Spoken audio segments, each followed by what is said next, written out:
नहमदुहु व नुसल्ली अला रसूलिहिल करीम अम्मा बादु फ़अऊज़ु बिल्लाहि मिनश शैतानिर रजीम बिस्मिल्लाहिर रहमानिर रहीम इन्नल लज़ीना यग़ुद्दूना अस्वातहुम इंदा रसूलिल्लाहि उलाइकल लज़ीना इम्तहनल्लाहु क़ुलूबहुम लित्तक़वा लहुम मग़फ़िरतुन व अज्रुन अज़ीम। बारकल्लाहु लना व लकुम फिल कुरआनिल अज़ीम व नफ़अना व इय्याकुम बिल आयाति व ज़िक्रिल हकीम। श्रद्धेय सभापति हज़रत उलमाए किराम, दूर दूरान्त থেকে আগত সর্বস্তরের মুসলমান ভাইয়েরা আমার ও আমার পর্দানিশীন মা ও বোনেরা, আল্লাহর পবিত্র কোরআন এর সূরা হুজুরাতের ৩ নম্বর আয়াত আমি আপনাদের সামনে তিলাওয়াত করেছি। এই সূরার প্রথম আয়াত থেকে পঞ্চম আয়াত পর্যন্ত ৫টি আয়াত আল্লাহ এক ঘটনার বিভিন্ন অংশ উপলক্ষে নাযিল করেছে। ঘটনার কোন অংশ উপলক্ষে কোন আয়াত নাযিল করেছেন এটা আমি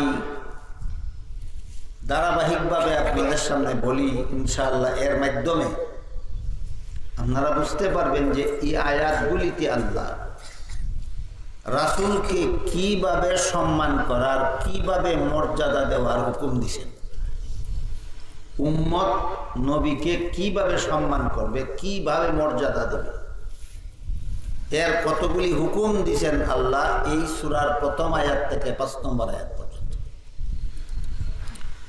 ঘটনা এই ছিল যে একদল লোক একটা দরকারে মদিনা শরীফ থেকে অনেক দূরে তাদের বাড়ি, সেখান থেকে তারা মদিনা শরীফ রাসূলের কাছে আসছিল একটা বিষয়ের সমাধান নেওয়ার জন্য। বিষয়টা কি? তারা নতুনভাবে মুসলমান হয়েছে, তাদের মধ্যে একজন আমির নিযুক্ত করে দিবেন রাসূল, যার কথা মতো তারা সমাজে কাজকর্ম করতে পারে। এই ব্যাপারে রাসূলের নির্দেশ নেওয়ার জন্য মদিনা শরীফে আসছিল। দুপুরের গরমের মৌসুম ছিল, তখন দুপুরের সময় ছিল, তাই রাসূল বিবিগণের কামরাগুলির ভিতরে বিশ্রাম করতেছিলেন। এমত অবস্থায় তারা রাসূলের কামরার বাইরে দাঁড়িয়ে ডাক দিল, ইয়া মুহাম্মদ উখরুজ ইলাইনা, ও মুহাম্মদ আপনি বাহির হয়ে আসেন, আমরা আপনার সাথে সাক্ষাৎ করতে চাই। আল্লাহ পাক রব্বুল আলামিন এই যে এরা ও মুহাম্মদ কইয়া ডাকল, বাহির হইয়া আসেন আমরা সাক্ষাৎ করতে চাই বলে, এই অংশের প্রতিবাদে আল্লাহ এই সূরার ৪ নম্বর এবং ৫ নম্বর আয়াত নাযিল করেছেন। ৪ নম্বর এবং ৫ নম্বর আয়াত নাযিল করে রাসূলের শানের ২টা আদব শিক্ষা দিয়েছেন। ১ নম্বর আদব হইল, আল্লাহ বলেন আমি বিভিন্ন নবীকে নাম ধরে ডাকি। আদম আলাইহিস সালামকে ও আদম বলে আমি আল্লাহ ডাকি, কোরআনের বিভিন্ন আয়াতে আল্লাহ ডাকছেন। নূহ আলাইহিস সালামকে আল্লাহ ইয়া নূহ বলে ডাকছেন। ইব্রাহিম আলাইহিস সালামকে আল্লাহ নাম ধরে ডাকছেন। মুসা আলাইহিস সালামকে নাম ধরে ডাকছেন। ঈসা আলাইহিস সালামকে নাম ধরে ডাকছেন। কিন্তু মুহাম্মাদুর রাসূলুল্লাহ সাল্লাল্লাহু আলাইহি ওয়াসাল্লামকে আল্লাহ কোরআনের কোন আয়াতে ও মুহাম্মদ বলে ডাকছেন। অন্যান্য নবীকে আল্লাহ নাম ধরে ডাকেন, কিন্তু আমাদের নবীকে আল্লাহ নাম ধরে ডাকেননি কখনো। এর মাধ্যমে শিক্ষা দিলেন যে তোমাদের নবীর মর্যাদা আমি আল্লাহর কাছে সমস্ত নবীগণের চেয়ে শ্রেষ্ঠ। অন্য নবীকে আমি আল্লাহ নাম ধরে রাখি, কিন্তু তোমাদের নবীকে আমি আল্লাহ নিজেও নাম ধরে রাখি। কাজেই তোমাদেরকে আদব শিক্ষা দিলাম, আর জীবনে কোনোদিন এই নবীকে তোমরা ও মুহাম্মদ বলে ডাকবে না, সাবধান। দেখেন ঘটনার এই অংশে আল্লাহ পাক রব্বুল আলামিন নবীর দরবারের একটা আদব শিক্ষা দিলেন কিনা? একটা আদব কি? উম্মতের জন্য আল্লাহ চিরকাল চিরতরে নিষেধ করে দিলেন যে তোমাদের যে নবীকে আমি আল্লাহ নিজে পর্যন্ত নাম ধরে রাখি না, কোনো উম্মতের অধিকার নাই এই নবীকে ও মুহাম্মদ বলে ডাকার, নাম ধরে ডাকার অধিকার নেই। আমি কোরআনের যে কোনো আয়াতে তোমাদের নবীকে ডাকার দরকার পড়ছে, নাম ধরে ডাকি নাই, উপাধি ধরে ডাকছি। উনার নাম হলো মুহাম্মদ সাল্লাল্লাহু আলাইহি ওয়াসাল্লাম, আমি ও মুহাম্মদ বলে ডাকি না। উনার উপাধি হলো নবী, আমি ইয়া আইয়ুহান নবী বলে ডাকছি। উনার উপাধি হলো রাসূল, আমি ইয়া আইয়ুহার রাসূল বলে ডাকছি। উনার উপাধি হলো মুজাম্মিল, আমি ইয়া আইয়ুহাল মুজাম্মিল বলে ডাকছি। উনার উপাধি হলো মুদ্দাসসির, আমি ইয়া আইয়ুহাল মুদ্দাসসির বলে ডাকছি। বোঝা গেল কোরআনে আল্লাহ পাক রব্বুল আলামিন আমাদের নবীকে নাম ধরে রাখেন না, উপাধি ধরে রাখেন। এর মাধ্যমে আল্লাহ শিক্ষা দিলেন যে তোমরা শিখো যে নবীকে আল্লাহ নিজে নাম ধরে রাখেন না, এই নবীকে কোনো উম্মতে নাম ধরে রাখা কত বড় বেয়াদবি হবে। এই গেল নবীর দরবারের একটা আদব শিক্ষা দিলেন। 2 নম্বর আদব শিক্ষা দিয়ে আল্লাহ বলেন, ইন্নাল্লাযীনা ইউনাদুনাকা মিন ওয়ারাইল হুজুরাতি আকসারুহুম লা ইয়াকিলুন ওয়ালাউ আন্নাহুম সাবারু হাত্তা তাখরুজা ইলাইহিম লাকানা খায়রাল লাহুম। 2 নম্বর আদব হইল, তোমরা সাক্ষাৎ করতে আসছো আমার নবীর সাথে তোমাদের দরকারে, এমত অবস্থায় নবী বিশ্রাম করতেছেন, নবীর বিশ্রাম ভঙ্গ দিয়া তোমাদের সাথে সাক্ষাৎ করতে বের হবেন, এটা নবীর সাথে বেয়াদবি। নবীকে বিশ্রাম করতে দাও, নবীর বিশ্রাম শেষ হইলে পরে নবী যখন নিজের ইচ্ছায় ঘর থেকে বের হবেন তখন তোমরা সাক্ষাৎ করবে। তাহলে তোমাদের দরকারে নবীর সাথে সাক্ষাৎ করতে আসলে, তোমাদের সাথে সাক্ষাৎ করার জন্য নবী ঘর থেকে বের হবেন, নবীকে ঘর থেকে বের হওয়ার জন্য আর কোনোদিন বলবো না। যতক্ষণ পর্যন্ত নবী নিজের ইচ্ছায় ঘর থেকে বের না হবেন ততক্ষণ পর্যন্ত বাইরে দাঁড়িয়ে অপেক্ষায় থাকো। নবীর দরবারের 2 নম্বর আদব, এটা আল্লাহ শিক্ষা দিলেন। তারপরে যখন নবীর সাথে তাদের সাক্ষাৎ হইল, তারা বলল যে আমরা অমুক দেশের মানুষ, এতজন লোক আমরা মুসলমান, সামাজিকভাবে চলাফেরা করার জন্য আমাদের একজন আমির নিযুক্ত করা দরকার। এটা ইসলামের নির্দেশ।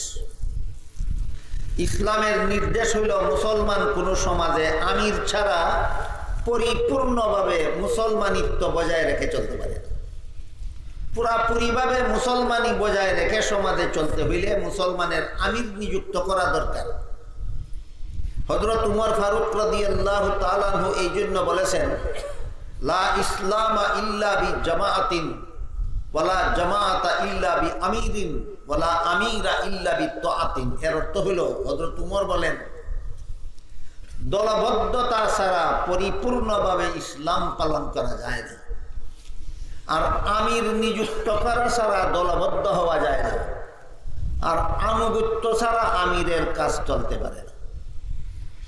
মুসলমান সমাজে দলবদ্ধভাবে চলতে হলে একজন আমির নিযুক্ত করা দরকার, এবং ওই আমিরের আনুগত্যের মাধ্যমে মুসলমান সমাজে বসবাস করা দরকার। এটা ইসলামের বিধান। কাজেই তারা রাসূল করিম সাল্লাল্লাহু আলাইহি ওয়াসাল্লামের কাছে আবেদন করলো যে আমাদের মধ্য থেকে আপনি একজন আমির নিযুক্ত করে দিন। রাসূল করিম সাল্লাল্লাহু আলাইহি ওয়াসাল্লাম তাদের মধ্যে কাকে আমির নিযুক্ত করা যায় এই ব্যাপারে পরামর্শ করার জন্য সাহাবাদেরকে নিয়ে পরামর্শ সভায় বসলেন।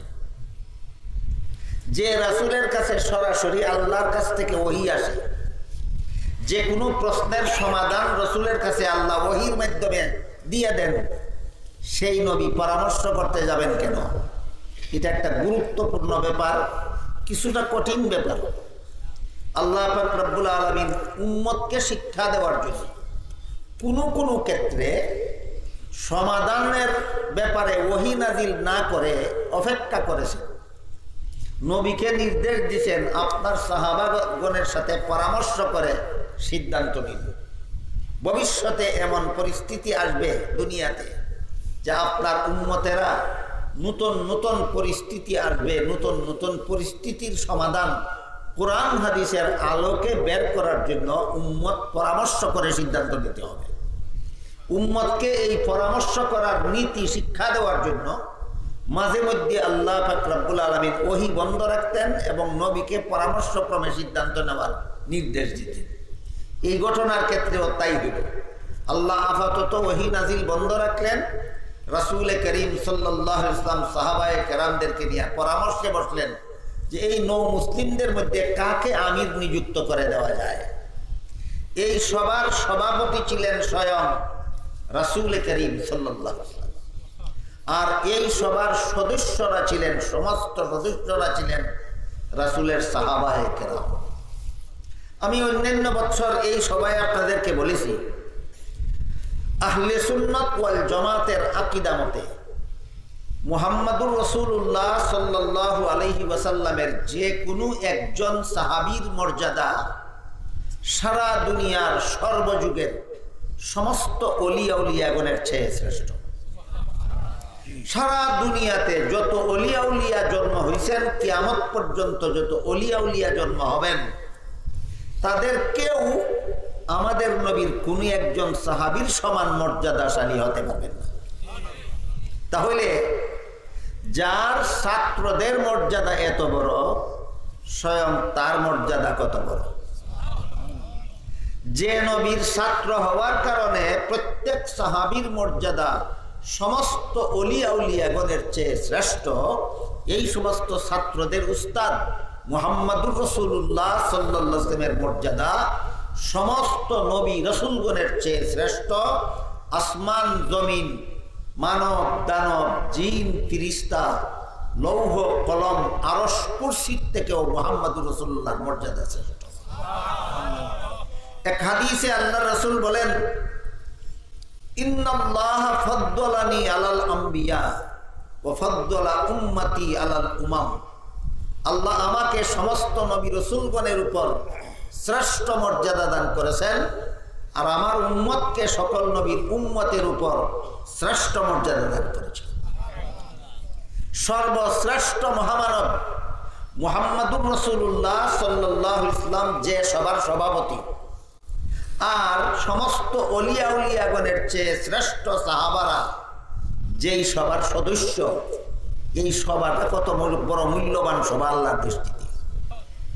সাহাবাদের জানা ছিল এই পরামর্শ সভার এজেন্ডা, এদের জন্য একজন আমির নিযুক্ত করা। এজেন্ডা যেহেতু জানা ছিল, এই জন্য বৈঠক বসার পরে রাসূল আলোচনা শুরু করার অনুমতি দেওয়ার আগেই সাহাবাগণ আলোচনা শুরু করে দিলেন। ঘটনার এই অংশকে কেন্দ্র করে আল্লাহ এই সূরার প্রথম নম্বর আয়াত নাজিল করে বলেন, ইয়া আইয়ুহাল্লাযীনা আমানু লা তুকদ্দিমু বাইনা ইয়াদাইল্লাহি ওয়া রাসূলি। হে ঈমানদারগণ, নবীর দরবারের আরেকটা আদব হইল, তোমরা নবীর আগে বারবা না করো দিন, সাবধান। আগে কয়টা আদব শিক্ষা দেওয়া হয়েছিল? দুইটা। এক নম্বর, নবীকে নাম ধরে ডাকবা না কোনোদিন। আর একটা হইল নবীর সাথে সাক্ষাৎ করতে আসো, নবীকে ঘর থেকে বের হতে বলবে না কোনোদিন, নবী নিজের ইচ্ছায় বের হলে সাক্ষাৎ করবে। 3 নম্বর আদব শিক্ষা দিচ্ছেন নবীর দরবারের আল্লাহ এই সূরার প্রথম আয়াতে, নবীর আগে বারবা না কোনোদিন। নবীর আগে বাড়ার ব্যাখ্যা অনেক লম্বা। সংক্ষিপ্ত কথা হইল, এক বৈঠকে যদি বসো, নবীর অনুমতি ছাড়া কথা বললে নবীর আগে বাড়া হবে। একসাথে যদি খাওয়া শুরু করো নবীর সাথে বসে, নবী খাওয়া শুরু করার আগে তুমি যদি খাওয়া শুরু করো, তবুও নবীর আগে বাড়া হবে। যদি নবীকে নিয়ে আলাপ আলোচনায় বসো, নবী আগে অনুমতি দিবেন, তারপরে তোমরা কথা বলবে, তখন নবীর আগে বাড়া হবে না। নবীর অনুমতি ছাড়াই যদি তোমরা কথা বলা শুরু করো, এখানেও তোমরা নবীর আগে বাড়লে এটা নবীর দরবারের আদব রক্ষা হইল না, এইরকম আর কোনোদিন করবে না। এই প্রথম আয়াতের ব্যাখ্যায় তাফসীরের কিতাবে আরো লেখা আছে যে সবার মধ্যে আল্লাহর কথা, আল্লাহর রাসূলের কথা আলোচনা হয়, এই সবাই যদি অন্য কোনো কথা এমন জুড়ে বলা হয় যে আওয়াজের কারণে আল্লাহর কথা বলতে ব্যাঘাত হয়, রাসূলের কথা বলতে ব্যাঘাত হয়, তাহলে ওই আওয়াজ করাটাও আল্লাহর আগে বাড়ার সমতুল্য, রাসূলের আগে বাড়ার সমতুল্য। যে কোনো অবস্থায় নবীর তরিকা যদি একরকম হয় আর তোমরা যদি অন্যরকম কাজ করো, সেটাও নবীর আগে বাড়া হবে। আল্লাহ পাক রব্বুল আলামিন আমাদের নবী মুহাম্মদুর রাসূলুল্লাহ সাল্লাল্লাহু আলাইহি ওয়াসাল্লামের মাধ্যমে দুনিয়াবাসী মানুষকে সকল কাজের নিয়ম পদ্ধতি শিক্ষা দিয়েছেন। সংসারের কাজেরও নিয়ম পদ্ধতি রাসূল শিক্ষা দিয়েছেন, ধর্মের কাজেরও নিয়ম পদ্ধতি রাসূল শিক্ষা দিয়েছেন। যেমন দেখুন, নামাজ, রোজা, হজ, যাকাত, কোরআন তেলাওয়াত, দোয়া, দুরুদ, এইগুলি হইল ধর্মের কাজ।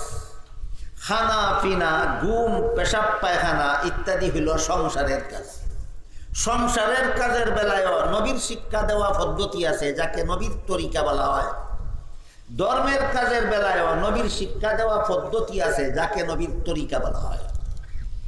খানার বেলায় নবীর তরিকা হইল, খানা পিনার বেলায় নবীর তরিকা হলো ডান হাতে খানা পিনা করতে হবে।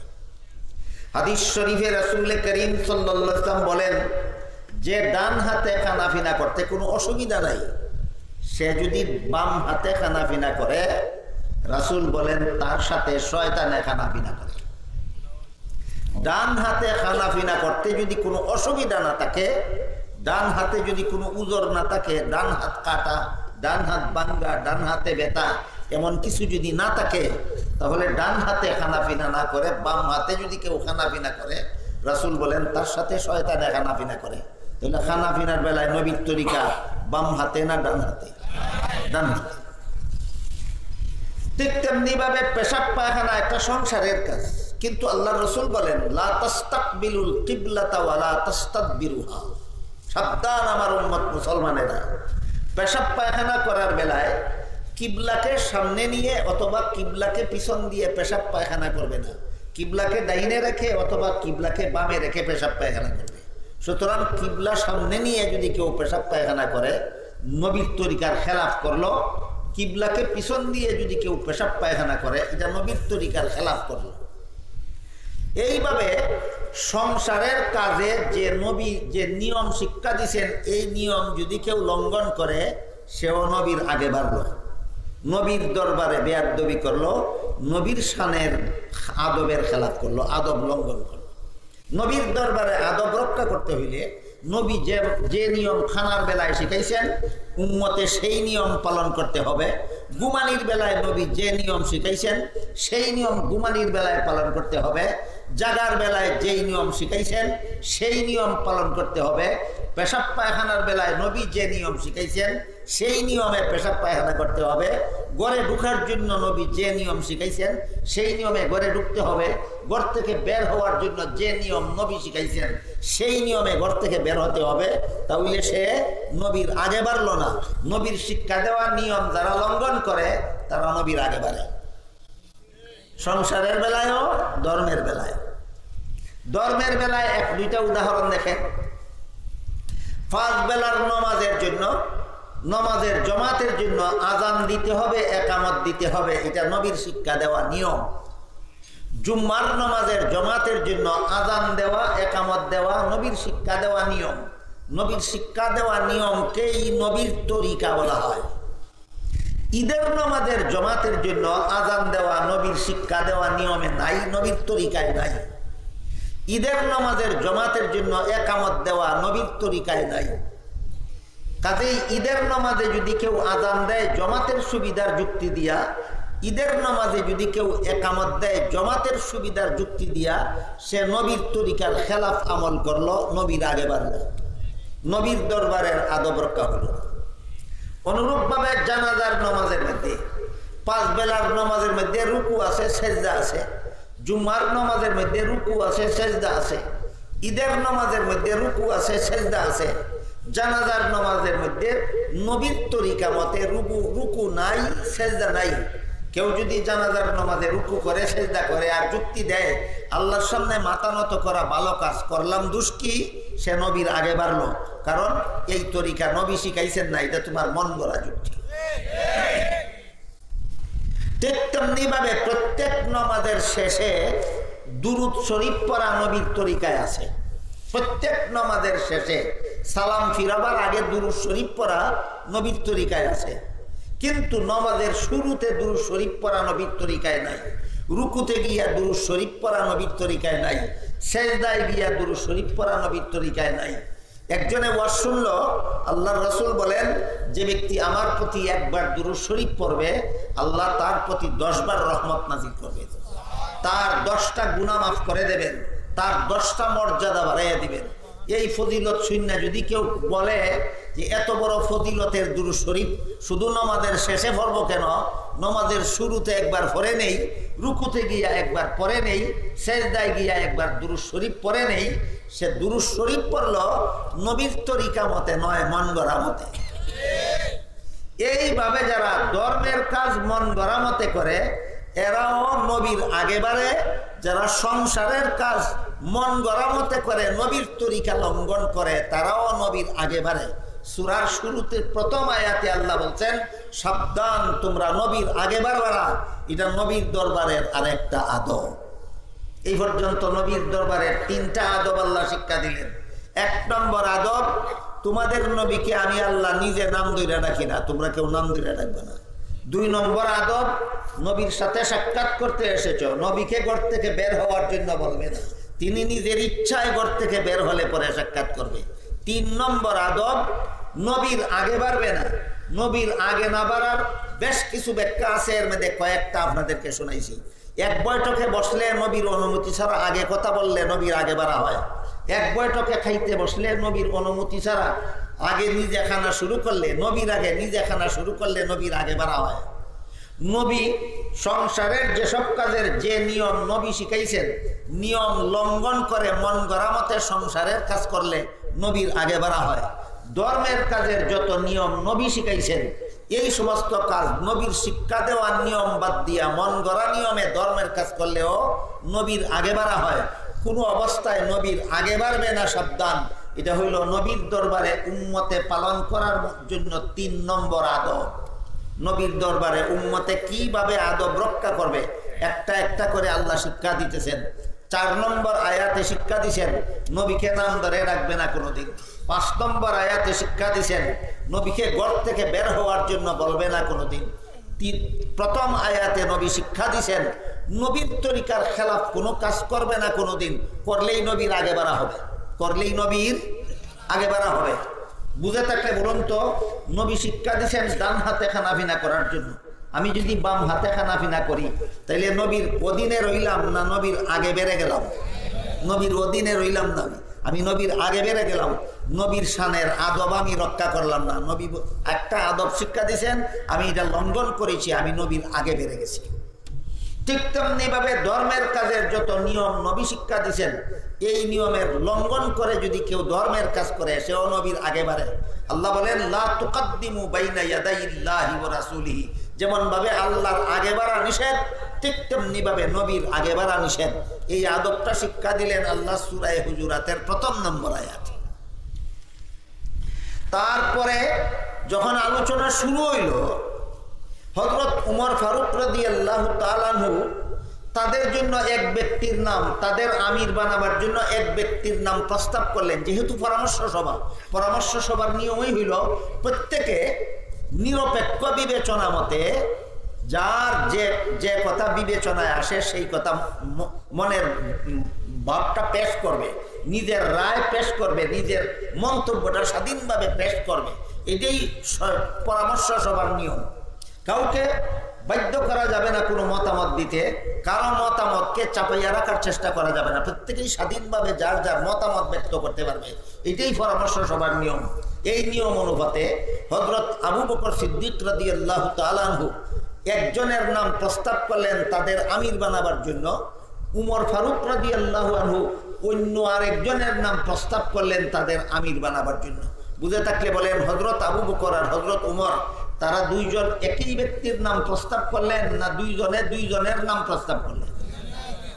এই দুইজনের নাম প্রস্তাব করার পরে প্রত্যেকে যার যার প্রস্তাবিত ব্যক্তির যোগ্যতা বর্ণনা করতে গিয়া এই দুইজন সাহাবীর মধ্যে একটু কথা কাটাকাটি হয়ে গেল। উমরে আর আবু করে একটু কথা কাটাকাটি হয়ে গেল। কথা কাটাকাটির এক পর্যায়ে তাদের গলার আওয়াজ একটু বড় হয়ে গেল। দুইজনে যখন কথা কাটাকাটি লাগে তখন অনিচ্ছাবশতই এক সময় গলার আওয়াজ বড় হয়ে যায়। যখন তাদের গলার আওয়াজ বড় হয়ে গেল, এই অংশকে কেন্দ্র করে আল্লাহ সূরার 2 নম্বর আয়াত নাযিল করে বলেন, ইয়া আইয়ুহাল্লাযীনা আমানু লা তারফাউ আসওয়াতাকুম ফাওকা সাওতিন নবী ওয়ালা তাজহারু লাহু বিল কওলি কাজাহরি বাযিকুম লিবাযিন আন তাহবাতু আমালুকুম ওয়া আনতুম লা তাশউরুন। এর অর্থ হলো, হে ঈমানদারগণ, 4 নম্বর আদব শিক্ষা দিতেছি, তোমরা রে শোনো। নবীর দরবারের আদব 4 নম্বরে। নবীর দরবারের আদব হলো, নবী যেখানে উপস্থিত আছেন সেখানে তোমরা বড় আওয়াজে, চড়া আওয়াজে কথা বলবা দূরের কথা, স্বাভাবিক আওয়াজেও কথা বলতে পারো। এটা নবীর দরবারের 4 নম্বর আদব। নবী যেখানে উপস্থিত আছেন সেখানে চড়া আওয়াজে কথা বলা চরম বেয়াদবি, স্বাভাবিক আওয়াজে কথা বলা সাধারণ বেয়াদবি। নবী যেখানে উপস্থিত আছেন সেখানে অত্যন্ত নিম্ন স্বরে বিনয়ের সাথে কথা বলবা। এটা হইল নবীর দরবারের কত নম্বর আদব? 4 নম্বর আদব। আল্লাহ ধমক দিয়া বললেন, না জেনে না বুঝে আজকের মতো এই আদব রক্ষা করতে পারছো না, আমি আল্লাহ মাফ করে দিলাম। ভবিষ্যতে আর কোনোদিন নবী যেখানে উপস্থিত আছেন সেখানে যদি উচ্চস্বরে কথা বলা তো দূরের কথা, স্বাভাবিক আওয়াজেও যদি কথা বলো, তাহলে আমার নবীর সাথে এত বড় জঘন্যতম বেয়াদবি হবে যে বেয়াদবির কারণে তোমাদের সারা জিন্দেগির সমস্ত বন্দেগি বরবাদ হয়ে যাবে। সাধারণ কথা নয়, নবী যেখানে উপস্থিত আছেন সেখানে স্বাভাবিক আওয়াজে কথা বললেও নবীর সাথে এত বড় চরম বেয়াদবি হবে যে এই বেয়াদবির কারণে তোমার সারা জিন্দেগির সমস্ত বন্দেগি বরবাদ হয়ে যাবে। এই আদব শিক্ষা দিলেন নবীর দরবারের 2 নম্বর আয়াতে। কত নম্বর আয়াতে? এই আয়াত নাজিল হওয়ার পরে সাহাবায়ে কেরামের অবস্থা এমন হয়ে গেল, রাসূলের দরবারে গেলে রাসূল কোনো কথা জিজ্ঞাসা করলে এত আস্তে জবাব দিতেন, অনেক সময় রাসূল বুঝতেই পারতেন না। সংশোধন হইলেন কিনা না জানার কারণে, না বুঝার কারণে একদিন ভুল হয়ে গেছিল, আল্লাহ সংশোধন করে দিলেন। সাহাবাগণ সংশোধন হলেন কিনা? কি পরিমাণ সংশোধন হলেন মনে করেন আপনারা? 15 আনা না 16 আনা? আমি বলি 17 আনা। কারণ এত আস্তে যদি জবাব দিতেন যে রাসূল বুঝতে পারতেন, তাহলে বলা যেত 16 আনা সংশোধন হয়ে গেছে। এখন সাহাবারা এমন ভাবে সংশোধন হইলেন, নবীর দরবারে গেলে নবী কোনো কথা জিজ্ঞাসা করলে এত আস্তে জবাব দিতেন, অনেক সময় নবী বুঝতেই পারতেন না। এটাকে 16 আনা সংশোধন বলা যায় না 17 আনা? 17 আনা সংশোধন হয়ে গেলেন। সাহাবাগণের এই সংশোধন হওয়ার উপর সন্তুষ্ট হইয়া আল্লাহ পাক রব্বুল আলামিন এই সূরার 3 নম্বর আয়াত নাযিল করেছেন। দেখেন তো, একটা ঘটনার কোন অংশ উপলক্ষে কোন আয়াত নাযিল করলেন, কোন আয়াত নাযিল করে আল্লাহ নবীর উম্মতকে কোন আদব শিক্ষা দিলেন, বিষয়টা পরিষ্কার বুঝলেন কিনা দেখেন। 4 নম্বর আয়াত নাযিল করে আদব শিক্ষা দিলেন, নবীকে নাম ধরে রাখা বেয়াদবি। 5 নম্বর আয়াতে আদব শিক্ষা দিলেন, নবীর সাথে তুমি সাক্ষাৎ করবা, এই জন্য তুমি যখন সাক্ষাৎ করতে চাও তখন নবীকে ঘর থেকে বের হওয়ার কথা বলা বেয়াদবি। 1 নম্বর আয়াতে শিক্ষা দিলেন, নবী যা নির্দেশ দিয়েছেন তার বিপরীত করা নবীর সাথে বেয়াদবি। নবী যা নির্দেশ দিয়েছেন এর বিপরীত করা নবীর সাথে বেয়াদবি। এই তো সার কাপ আমার ডাইনাতে লিখছে, আমি যদি বাম হাতে সাবান করি, আল্লাহ বলেন এটা তোমার নবীর সাথে বেয়াদবি করছে। কথা বুঝেন কিনা? বুঝে থাকলে বলুন তো, আমরা অনেক মুসলমানে বুঝে শুনে হোক অথবা না বুঝেই হোক, দিন রাত 24 ঘন্টা জীবনভর নবীর সাথে বেয়াদবি করে চলছি কিনা? চলছি। নবী শিক্ষা দিয়েছেন ডান হাতে খানাফিনা করার, আমি নবীর তরিকা বাদ দিয়া বাম হাতে খানাফিনা করি। আল্লাহ বলেন আমার নবীর সাথে বেয়াদবি করো তুমি। তাহলে নবীর সাথে কি জীবনভর বেয়াদবি করে চলবো না কিছু সংশোধন হওয়া দরকার? কি মনে করেন? মাদ্রাসা তো এই জন্যই প্রতিষ্ঠা হয় যে এলাকাবাসী মানুষকে, এলাকাবাসী মুসলমানকে যেন নবীর তরিকা মতো জীবন গড়ার ব্যবস্থা দান করা যায়। যত মুসলমানের মধ্যে যত ত্রুটি বিচ্যুতি আছে তা যেন সংশোধন করে দেওয়া হয়, এই কাজের জন্যই তো মাদ্রাসা। কাজেই মাদ্রাসার সবাই যখন আসলাম, এখান থেকে আমাদের যা কিছু শিখার দরকার এগুলি অন্তত শুনে যাওয়া দরকার, বুঝে দেওয়া দরকার। প্রথম নম্বর আয়াতে শিক্ষা দিলেন নবীর সাথে বেয়াদবি হবে যে কাজের যে নিয়ম নবী শিক্ষা দিয়েছেন সেই কাজ যদি এর উল্টা নিয়মে করো, সেই কাজ যদি এর উল্টা নিয়মে করো তাহলে এটাও নবীর সাথে বেয়াদবি হবে। নবীর দরবারের 3 নম্বর আদব শিক্ষা দিলেন। তারপরে নবীর দরবারের 4 নম্বর আদব শিক্ষা দিলেন আল্লাহ দ্বিতীয় আয়াতে। সেটা হইল কি, যে তুমি যদি নবী যেখানে উপস্থিত আছেন সেখানে যদি স্বাভাবিক আওয়াজেও কথা বলো তবুও নবীর সাথে বেয়াদবি হবে। নবী যেখানে উপস্থিত আছেন ঠিক সেখানে তুমি অতি নম্র স্বরে কথা বলতে হবে। এটা হইল যতদিন নবী দুনিয়াতে ছিলেন ততদিনের জন্য। বর্তমানে নবী দুনিয়ার থেকে বিদায় হয়ে রওজা শরীফে চলে গেছেন। কোথায় চলে গেছেন? রওজা শরীফে চলে গেছেন। হাদিস শরীফে রাসূল করিম সাল্লাল্লাহু আলাইহি ওয়াসাল্লাম বলে গেছেন, আল আম্বিয়াউ আহিয়াউন ফি কুবুরিহিম ইউসাল্লুন। নবী রাসূলগণকে দাফন করা মাত্রই আল্লাহ তাদেরকে জীবিত করে দেন। জীবিত হয়ে তারা রওজা শরীফের ভিতরে থাকেন। জীবিত হয়ে তারা রওজা শরীফের ভিতরে থাকেন। নিজের বেলায়ও বলে গেছেন, আমাকে দাফন করা মাত্র আমি জীবিত হয়ে যাব এবং সদা সর্বদা রওজা শরীফের ভিতরে থাকবো। অন্য হাদিসে রাসূল বলে গেছেন, আমি রওজা শরীফের ভিতরে চলে যাওয়ার পরে সারা দুনিয়া জুড়া উম্মতে আমার নামে যত দুরুদ সালাম করবে সবগুলি দুরুদ সালাম ফেরেশতারা রওজা শরীফে আমার কাছে পৌঁছে দিবে। আর কোনো উম্মত যদি কোনোদিন কোনো সময় আমার রওজা শরীফের কাছে এসে দুরুদ সালাম করে আমি নিজের কানে শুনবো, নিজের মুখে জবাব দেব। হাদিস বুঝে থাকলে বলেন তো, যে কোনো উম্মতে যে কোনো সময় নবীর রওজা শরীফের কাছে গিয়া দুরুদ সালাম করলে নবী নিজের কানে শুনবেন। এর দ্বারা 2টা কথা পরিষ্কার হয়ে গেল। 1 নম্বর কথা হইল নবী জীবিত আছেন। 1 নম্বর কথা পরিষ্কার হয়ে গেল, নবী রওজা শরীফ কি অবস্থায় আছেন? জীবিত আছেন। 2 নম্বর কথা পরিষ্কার হয়ে গেল, যে কোনো লোকে যে কোনো সময় রওজা শরীফের কাছে গিয়া দুরুদ সালাম করলে নিজের কানে শুনবেন। কেন? যেহেতু তিনি সেখানে থাকবেন না। থাকবেন না? থাকবেন। এটা আহলে সুন্নাত ওয়াল জামাতের আকীদা। নবী জিন্দা, এটা আহলে সুন্নাত ওয়াল জামাতের আকীদা। নবী রওজা শরীফের ভিতরে থাকেন, এটা আহলে সুন্নাত ওয়াল জামাতের আকীদা। কেউ যদি বিশ্বাস করে নবী এখনো মুর্দা, সে আহলে সুন্নাত ওয়াল জামাত হতে পারবে না। কেউ যদি বিশ্বাস করে কোনো সময় নবী রওজা শরীফের ভিতরে নাই, অন্য কোথাও চলে গেছেন, সে আহলে সুন্নাত ওয়াল জামাত হতে পারবে না। তাহলে এখন এই 4 নম্বর আদবটা আমরা কেমনে রক্ষা করব? আল্লাহ যে বললেন নবী যেখানে উপস্থিত আছেন সেখানে আস্তে কথা বলো, এই আদবটা রক্ষা করার এখন বর্তমানে নবী রওজা শরীফে চলে যাওয়ার পরে এই আদবটা রক্ষা করতে হবে। যখন রওজা শরীফ জিয়ারতে যাই তখন, যখন রওজা শরীফ জিয়ারতে যাই তখন রওজা শরীফের আশেপাশে পুলিশ মোতায়েন করা আছে, কেউ যেন জোরে কথা বলতে না পারে। যারা হজে গেছেন, যারা রওজা শরীফ জিয়ারত করে এসেছেন, অবশ্যই তারা নিজের চোখে দেখেছেন রওজা শরীফের চতুর্দিকে পুলিশ মোতায়েন করা আছে। রওজা শরীফের পাশে যেন কেউ জোরে কথা না বলে। জোরে কথা বললে নবী জিন্দা আছেন এখানে, নবীর সাথে বেয়াদবি হবে। তাইলে নবী যেখানে উপস্থিত থাকেন সেখানে জোরে কথা বলা, এটাও নবীর সাথে বেয়াদবি। এই জিনিসটা, এই আদবটা নবীর দরবারে শিক্ষা দিয়েছেন আল্লাহ সূরা হুজুরাতের 2 নম্বর আয়াতে। কথা বুঝলেন কিনা? সাহাবায়ে কেরাম আল্লাহর শিক্ষা দেওয়া এই বিষয়গুলি এমনভাবে গ্রহণ করলেন, আল্লাহ সন্তুষ্ট হইয়া সাহাবায়ে কেরামের না জানার কারণে যে ভুল ত্রুটি হয়ে গেছিল, এই ভুল ত্রুটি তারা এমনভাবে সংশোধন করে নিলেন যে এখন 16 আনা নয় 17 আনা সংশোধন হয়ে গেছেন। এর প্রতি সন্তুষ্ট হইয়া আল্লাহ সূরা হুজুরাতের 3 নম্বর আয়াত নাজিল করে বলেন, ইন্নাল্লাযীনা ইয়াগুদ্দুনা আসওয়াতাহুম ইনদা রাসূলিল্লাহ উলাইকাল্লাযীনা ইমতাহানাল্লাহু কুলুবাহুম লিত্তাকওয়া লাহুম মাগফিরাতুন ওয়া আজরুন আযীম।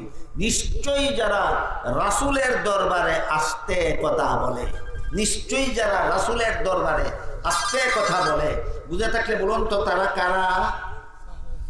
একমাত্র সাহাবায়ে কেরাম। আবু জাহাল রসুলের দরবারে গিয়েছে কিন্তু আস্তে কথা বলেনি। আর আমরা তো রসুলকে দুনিয়াতে এসে পাইনি, রসুলকে দুনিয়াতে এসে পেয়েছিলেন এবং রসুলের দরবারে আস্তে কথা বলতেন একমাত্র সাহাবায়ে কেরাম। এই সাহাবায়ে কেরামদের সম্পর্কে আল্লাহ বলেন, এদের অতীতে যত ভুল ত্রুটি গুনাহ খাতা হয়ে গেছিল আমি আল্লাহ তাদের সব মাফ করে দিলাম।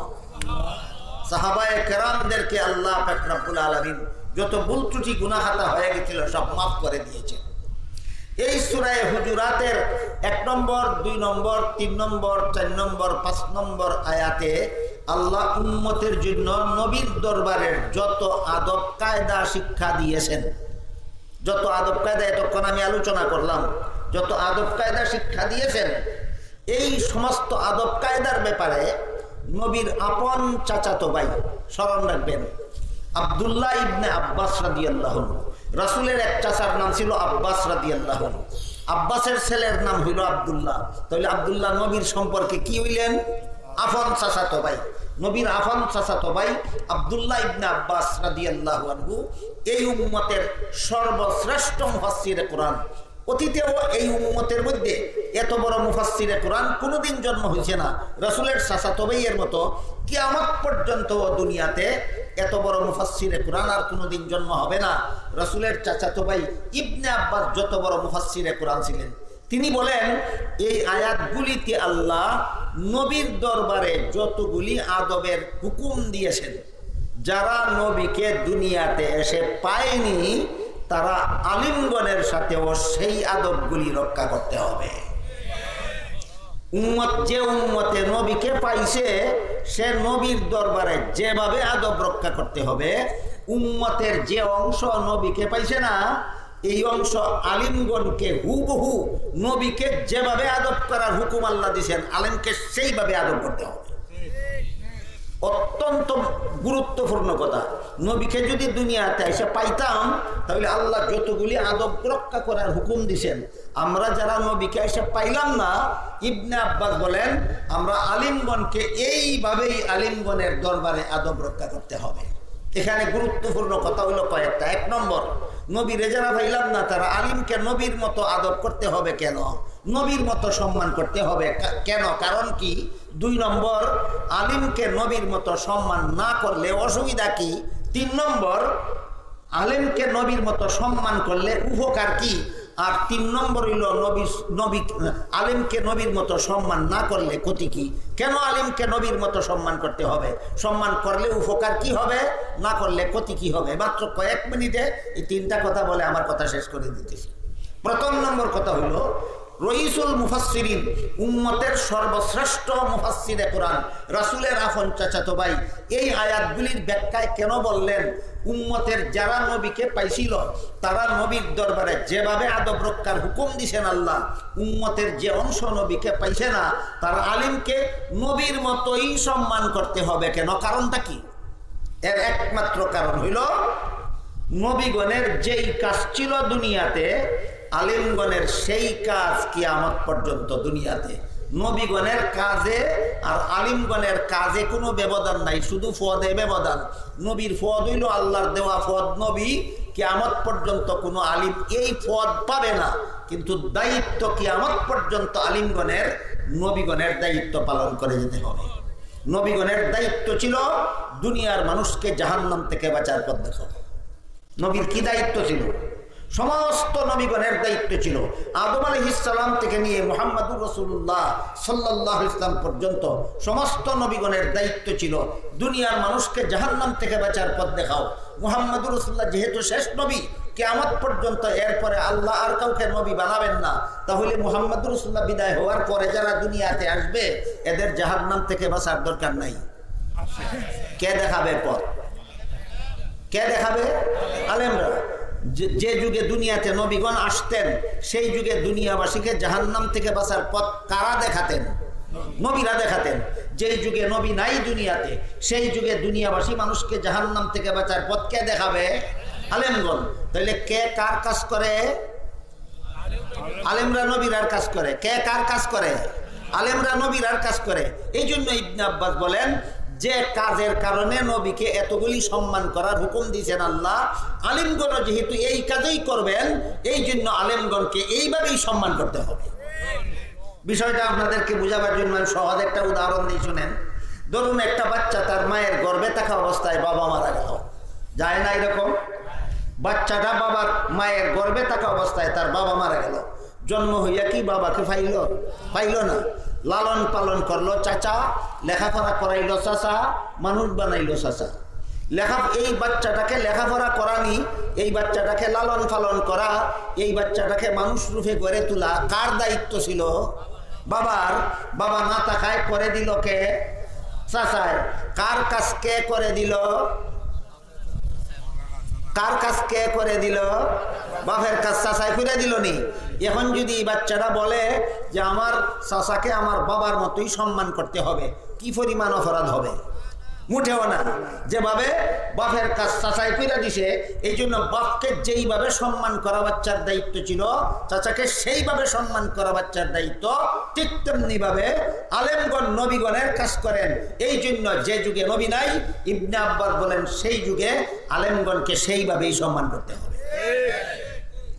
ইবনে আব্বাসের তফসির মতো, ইবনে আব্বাসের ব্যাখ্যা মতো আমরা যদি আলেমগণকে নবীগণের মতো সম্মান করি, তাহলে আমাদের উপকারটা কি হবে এবার বলুন।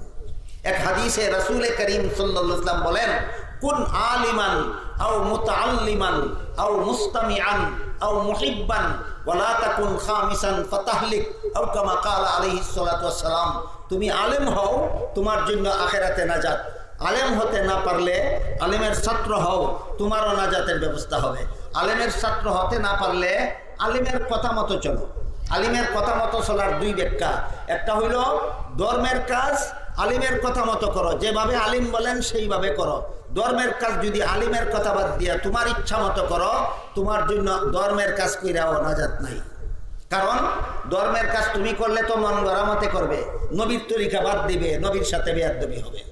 ধর্মের কাজ নমাজে দাঁড়াবো কিভাবে, নমাজে হাত তুলবো কিভাবে, নিয়ত বাঁধবো কিভাবে, হাত বাঁধবো কিভাবে, রুকু করব কিভাবে, সেজদা করব কিভাবে, বসবো কিভাবে, সূরা কেরাত পড়ব কিভাবে, কোরআন তেলাওয়াত করব কিভাবে, আমার যেভাবে মনে চায় সেভাবে, না আলেমগঞ্জ যেভাবে বলবেন সেভাবে?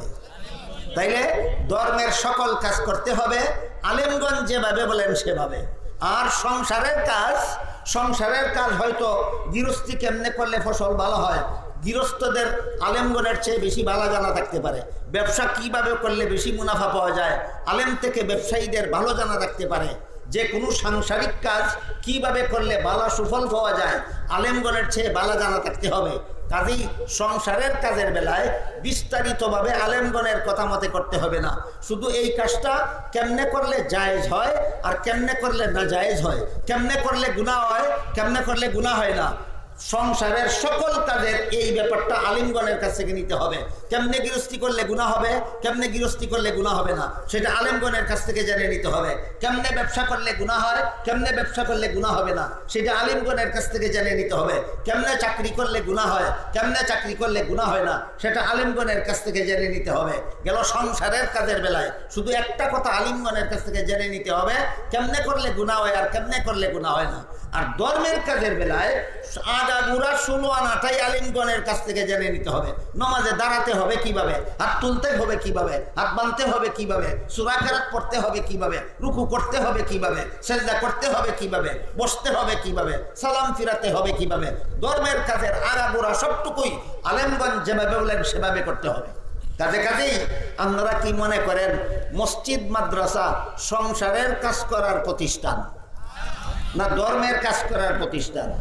তাহলে ধর্মের কাজের কতটুকু আলেমগণের কথা মতে করতে হবে? সবটুকু। ধর্মের কাজের কতটুকু আলিমগণের কথা মতে করতে হবে? সবটুকু। মসজিদ কিভাবে চলবে সেটা আলিমগণের কথা মতো চালাতে হবে। মাদ্রাসা কিভাবে চলবে আলিমগণের কথা মতে চলতে হবে। মসজিদ কিভাবে চলবে সেটা যদি আলিমগণ ছাড়া আর কেউ মন্তব্য করতে যায়, সে হবে আলিমের সাথে বেয়াদব, নবীর দরবারের বেয়াদব। মাদ্রাসা কিভাবে চলতে হবে আলেমগণ বলে দিবেন। আলেমগণের মতের বিরুদ্ধে আর কেউ যারা আলেম না তারা যদি বলে মাদ্রাসা এইভাবে চলতে হবে, তারা হবে আলেমগণের দরবারের বেয়াদব, নবীর দরবারের বেয়াদব। ধর্মের সকল কাজ, চাই মসজিদের কাজ হোক, চাই মাদ্রাসার কাজ হোক, চাই নামাজ রোজার কাজ হোক, চাই ইবাদত বন্দেগীর কাজ হোক, আগাগোড়া সবটুকু কিভাবে করতে হবে আলিমগণ যেভাবে বলে দিবেন। যারা মানে তারা আলিমের কথা মতো চলে, যারা মানে না তারা আলিমের কথা মতো চলে না। আল্লাহর রাসূল বলেন আমার উম্মতের জন্য নাজাতের পথ আছে 4টা। 1 নম্বর পথ নিজে আলেম হও।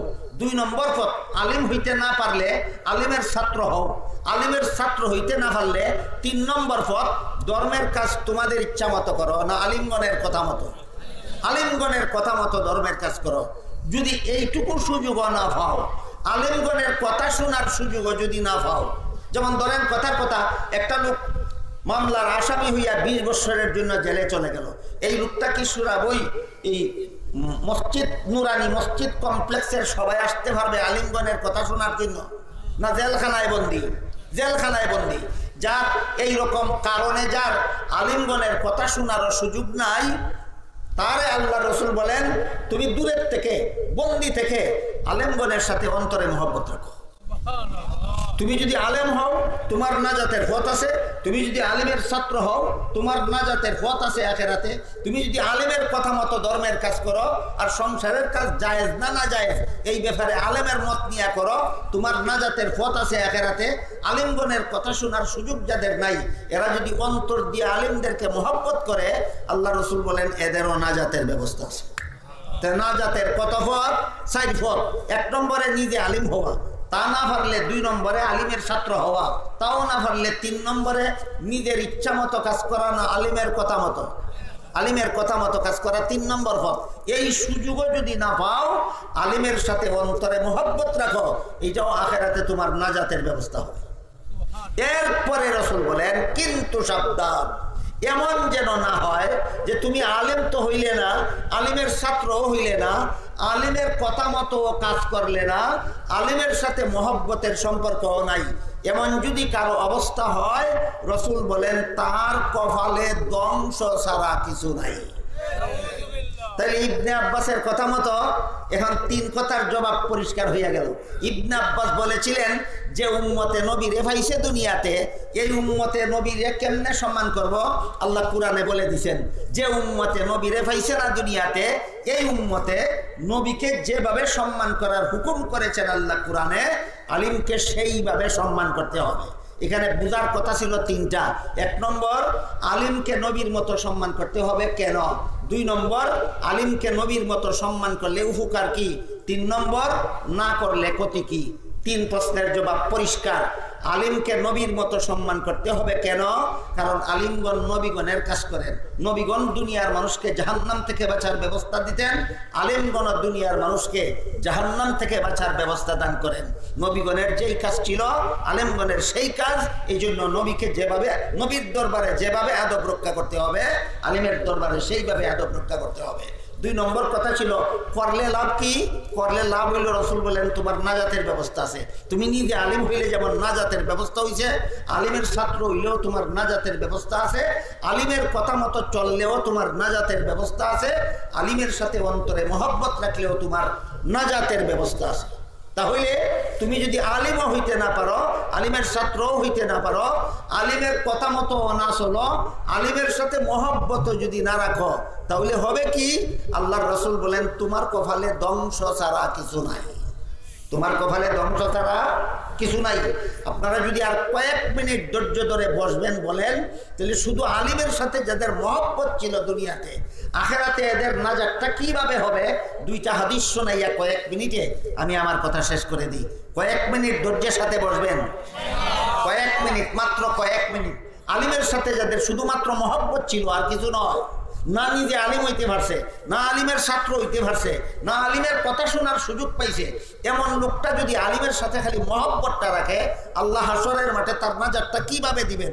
হাদিস শরীফে রাসূল করিম সাল্লাল্লাহু আলাইহি ওয়াসাল্লাম বলেন, হাসরের মাঠে যখন সারা দুনিয়ার সমস্ত মানুষ জীবিত হয়ে দাঁড়াবে, তখন আল্লাহ আলিমগণকে বলবেন, হে আলেমরা, তোমরা সমস্ত মানুষ থেকে আলাদা হয়ে আলাদা কাতারে দাঁড়াও।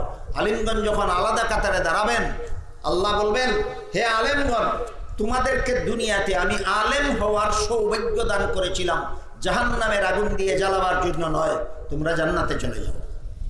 প্রশ্ন জাগতে পারে, আলিম হইলেই যদি জান্নাতে যাওয়া যায়, তাহলে আলিমরা নামাজ রোজা না করলেই কি? আলিমরা সুদ খাইলে ঘুষ খাইলেই কি? এই প্রশ্নের সংক্ষিপ্ত জবাব হইল, আলেম 2 প্রকার। এক প্রকার হইল সমাজের দৃষ্টিতে আলেম, আর এক প্রকার হইল আল্লাহর দৃষ্টিতে আলেম। সমাজে আলেম কারে কয়? কোরআন হাদিসের এলিম যিনি শিখছেন তারাই সমাজে আলেম কয়, আল্লাহ তারাই আলেম কয় না।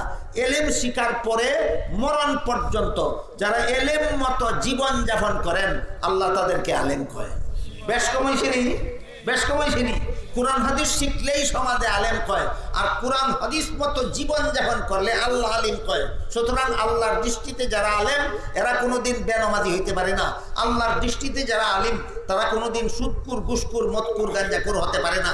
আল্লাহর দৃষ্টিতে যারা আলেম তাদের কি আল্লাহ হাশরের মাঠে বলবেন তোমরা জান্নাতে চলে যাও। হাদিস শরীফে আল্লাহ রাসূল আরো বলেন, আল্লাহর হুকুমে আলিমগণ যখন জান্নাতে যাইতে থাকবেন তখন তাদের জান্নাতে যাওয়ার পথের পাশে কিছু গুনাহগার মুসলমান দাঁড়াইয়া থাকবে। এরা আলিমও না আবার গুনাহগারও, আলিমও না গুনাহগারও। এক একজন গুনাহগার মুসলমান পিছন দিক থেকে এক একজন আলিমকে ডাকবে আর বলবে, হুজুর আমার একটা কথা শুনে যান, দুনিয়াতে আপনার সাথে আমার মহব্বতের সম্পর্ক ছিল, দুনিয়াতে আপনার সাথে আমার মহব্বতের সম্পর্ক ছিল। প্রমাণ দিতে গিয়া বলবে, আপনার সাথে যে আমার মহব্বতের সম্পর্ক ছিল এর প্রমাণ হইল আমি আপনাকে একদিন এক গ্লাস পানি পান করাইছিলাম। বলেন তো একজন সাধারণ মুসলমান একজন আলিমকে এক গ্লাস পানি পান করায় দুশ্মনী করিয়া না মহব্বত করিয়া? আরেকজন গুনাহগার মুসলমান আরেকজন আলিমকে ডাকবে আর বলবে, হুজুর দুনিয়াতে আপনার সাথে আমার মহব্বতের সম্পর্ক ছিল, প্রমাণ আমি একদিন আপনাকে এক বদনা উজুর পানির ব্যবস্থা করে দিয়েছিলাম। এইভাবে যে যা করেছিল বলবে। তারপরে বলবে, কিন্তু আমাদের গুনার কারণে আল্লাহ হুকুম দিয়েছেন আমাদেরকে জাহান্নামে যাওয়ার জন্য। আল্লাহর রাসূল বলেন, গুনাহগার মুসলমানের মুখে এই জান্নাতগামী আলিমগণ যখন শুনবেন যে আল্লাহ হুকুম দিয়েছে জাহান্নামে যাওয়ার জন্য, তখন আলিমগণ নিজেদের জান্নাতে যাওয়া বিরতি দিয়ে দাঁড়িয়ে যাবেন। আমার জান্নাতে আমি পরে যাই, শেষ চেষ্টা করে দেখি লোকটাকে জাহান্নাম থেকে বাঁচানো যায় কিনা। এই কাজই নবীগণের ছিল, এই কাজই হক্কানি আলিমগণের। আমরা খালি হক্কানি আলিম জিন্দাবাদ কই, হক্কানি আলিম কারে কয় কোনোদিন তলাইয়া দেখার চেষ্টা করি না। হক্কানি আলিম তাদেরকেই বলে যারা নবীগণের কাজ জীবনের সাধনা বানায়। নবীগণের কাজ ছিল সমাজের মানুষকে জাহান্নাম থেকে বাঁচাও।